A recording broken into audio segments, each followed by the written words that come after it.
انگریزی زبان میں دا شاید سب سے چھوٹا لفظ ہے جو اکثر سب سے زیادہ پریشانی کا سبب بنتا ہے، لیکن دراصل یہ ایک چابی ہے انگریزی کے سوچنے کے انداز کو سمجھنے کی۔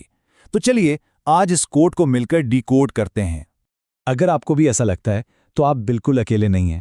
اکثر لوگ ان چھوٹے چھوٹے لفظوں میں الجھ جاتے ہیں، لیکن اس وضاحت کا مقصد ہی انہی الجھنوں کو سلجھانا ہے، کیونکہ اس ایک لفظ پر عبور حاصل کرنے سے انگریزی میں وضاحت اور فلوئنسی دونوں میں بہتری آ سکتی ہے۔ تو ہمارا سفر کچھ اس طرح سے ہوگا۔ ہم بالکل بنیادی باتوں سے شروع کریں گے، پھر اس کے 4 اہم اصولوں کو سمجھیں گے، یہ دیکھیں گے کہ اسے کب استعمال نہیں کرنا، اور آخر میں کچھ تھوڑے مشکل استثناءات پر بھی نظر ڈالیں گے تاکہ ایک مکمل تصویر سامنے آ سکے۔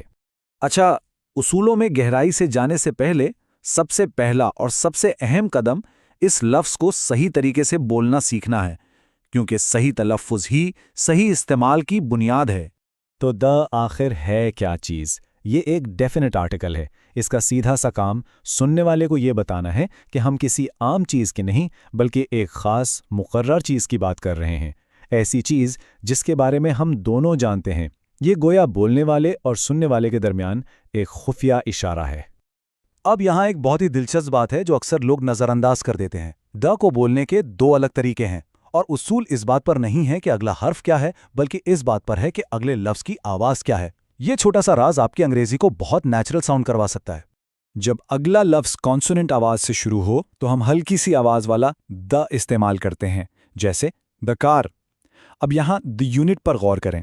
لفظ تو یو سے شروع ہو رہا ہے جو ایک واول ہے، لیکن اس کی شروعاتی آواز ی کی ہے جو کہ ایک کانسوننٹ ساؤنڈ ہے، اس لیے ہم کہتے ہیں دا یونٹ۔ اس کے بالکل برعکس جب اگلا لفظ واؤل آواز سے شروع ہو تو ہم تی کہتے ہیں، جیسے دی ایپل، اور یہاں دی آور ایک بہترین مثال ہے۔ لفظ ایچ سے شروع ہو رہا ہے لیکن ایچ یہاں خاموش ہے، یعنی سائلنٹ، اس لیے پہلی آواز او کی ہے جو ایک واؤل ساؤنڈ ہے۔ چلیے اب آتے ہیں اس کے استعمال کے 4 بنیادی اصولوں پر۔ یہ 4 اصول دراصل کسی بھی چیز کو عام سے خاص بنانے کے 4 مختلف طریقے ہیں۔ دیکھیں، ان چاروں اصولوں کا مقصد ایک ہی ہے، اسپیسیفسٹی، یعنی کسی چیز کو خاص بنانا۔ پہلا، جب آپ کسی چیز کا ذکر دوسری بار کرتے ہیں۔ دوسرا، جب وہ چیز موقع کے حساب سے واضح ہو۔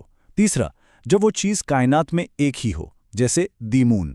اور چوتھا، جب آپ کسی کو سب سے بہترین یا بدترین بتاتے ہیں، جیسے دی ٹالسٹ بلڈنگ۔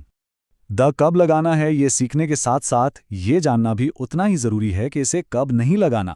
یہ ایک عام مشکل ہے، لیکن اس کی وجہ سمجھ لی جائے تو یہ بہت آسان ہو جاتی ہے۔ تو بنیادی اصول یہ ہے، جب ہم کسی خاص چیز یا چیزوں کے گروپ کی بات نہیں کر رہے بلکہ ایک پورے کانسیپٹ یا عام خیال کی بات کر رہے ہیں جنرل میں، تو ہم آرٹیکل استعمال نہیں کرتے۔ یہ مثال اس فرق کو بالکل واضح کر دیتی ہے۔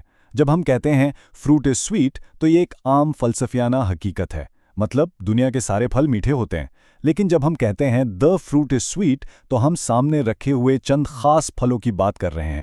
چلیے اب ہم کچھ ایسی جگہوں پر آتے ہیں جہاں اصول تھوڑے سے پیچیدہ ہو جاتے ہیں، خاص طور پر لوگوں اور جگہوں کے ناموں کے ساتھ، لیکن فکر نہ کریں، ان کے پیچھے بھی ایک منطق ہے، ایک لاجک ہے۔ عام اصول یہ ہے کہ پراپر ناؤنس یعنی خاص نام پہلے سے ہی مخصوص ہوتے ہیں، اس لیے انہیں دا کی ضرورت نہیں ہوتی، جیسے ایما یا انڈیا۔ ہم دا تب لگاتے ہیں جب ہم ایک نام کو ایک گروپ یا مجموعے کے طور پر استعمال کر رہے ہوں، جیسے دی اسمتھس مطلب پوری اسمتھ فیملی، یا دی یونائٹڈ اسٹیٹس یعنی ریاستوں کا مجموعہ۔ بالکل وہی لاجک یہاں بھی کام کرتی ہے۔ دیکھیں، وکٹوریہ پارک ایک مخصوص نام ہے، اس لیے اسے دا کی ضرورت نہیں، لیکن اگر ہم صرف پارک کہیں تو ہمیں دا لگا کر بتانا پڑے گا کہ ہم کس پارک کی بات کر رہے ہیں، وہ جو سامنے ہے۔ چلیے اب اصولوں کے آخری سیٹ کو دیکھتے ہیں جس کا تعلق جغرافیائی ناموں سے ہے۔ یہاں بھی گروپ اور تنہائی کا فرق بہت اہم ہے۔ اس فرق کو سمجھنا بہت ضروری ہے۔ پہاڑی سلسلے جیسے دا ہمالیاز پہاڑوں کا ایک مجموعہ ہوتے ہیں، اس لیے ان کے ساتھ دا لگتا ہے، جبکہ ماؤنٹ ایوریسٹ ایک اکیلا پہاڑ ہے، اس کا نام ہی اس کی پہچان کے لیے کافی ہے۔ دریاؤں، سمندروں، بحروں اور صحراؤں کے ساتھ ہمیشہ دا لگتا ہے۔ اس کی ایک وجہ یہ ہو سکتی ہے کہ انہیں دنیا کے منفرد اور اہم نقش مانا جاتا ہے۔ بہتر ہے کہ انہیں مکمل نام کے طور پر ہی یاد کیا جائے، جیسے دا نائل، نہ کہ صرف نائل۔ اچھا، ختم کرنے سے پہلے ایک آخری عام غلطی پر نظر ڈالتے ہیں جو بہت سے لوگ جسم کے اعضاء کا ذکر کرتے ہوئے کرتے ہیں۔